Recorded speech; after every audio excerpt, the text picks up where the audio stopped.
Porto, c'est que Porto n'est pas une commune. La commune, c'est Ota, un petit village au-dessus de 500 habitants à peine. Alors que Porto, la plupart des maisons sont des résidences secondaires et que la plupart des immeubles sont des hôtels. Et si vous voulez venir passer des vacances ici, sachez qu'il y a une capacité d'accueil de 7000 lits.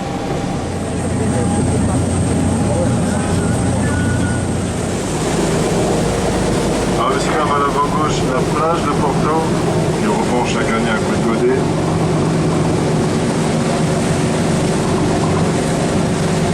Derrière cette plage, messieurs dames, une forêt d'eucalyptus plantée par là après la Seconde Guerre mondiale pour assécher Porto, car Porto était très marécageux.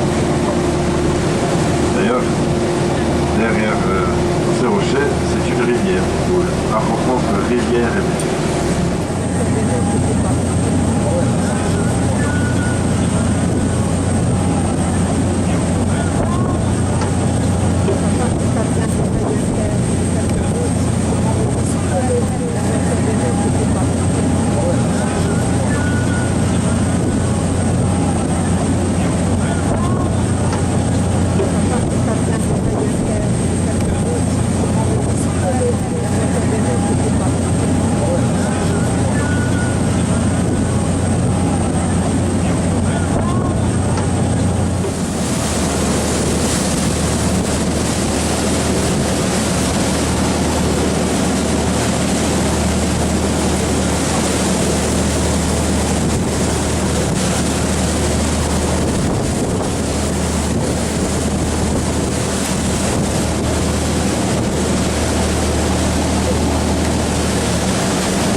C'est de nouveau l'entrée ou la sortie derrière, côté gauche, de la grotte.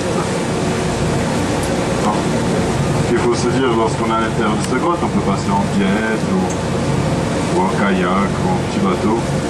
C'est que vous avez 331 mètres sur la tête.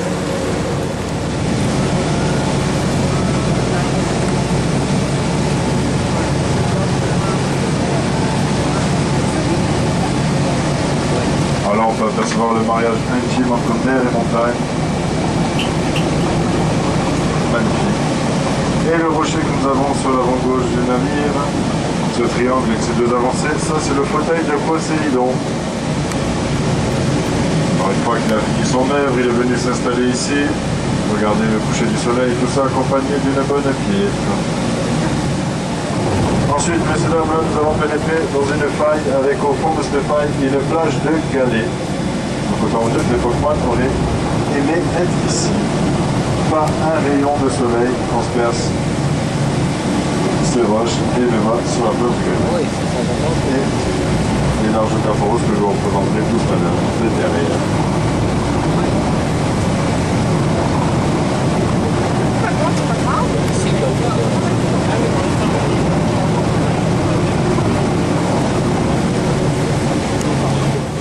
En tout, messieurs dames, aujourd'hui, on aura parcouru 150 km.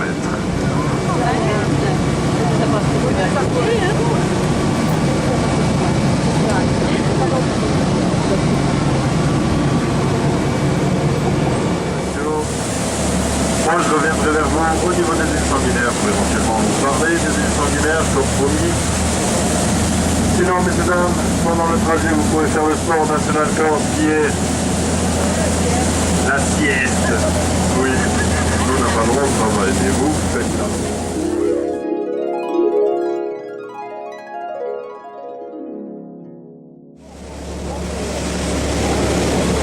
Donc, messieurs dames, pourquoi on appelle ça des îles sanguinaires? Alors, messieurs dames, il y a trois versions. Historiens sont jamais mis d'accord. Donc, ce sera à vous de choisir votre version. Donc, messieurs dames, pour la première version, vous viendrez du camp de Mercator, qui est un mathématicien géographe flamand, qui est l'inventeur d'un système cartographique. Et les îles y figurent sous le nom de Sagonares Insulae, nommé ainsi par l'évêché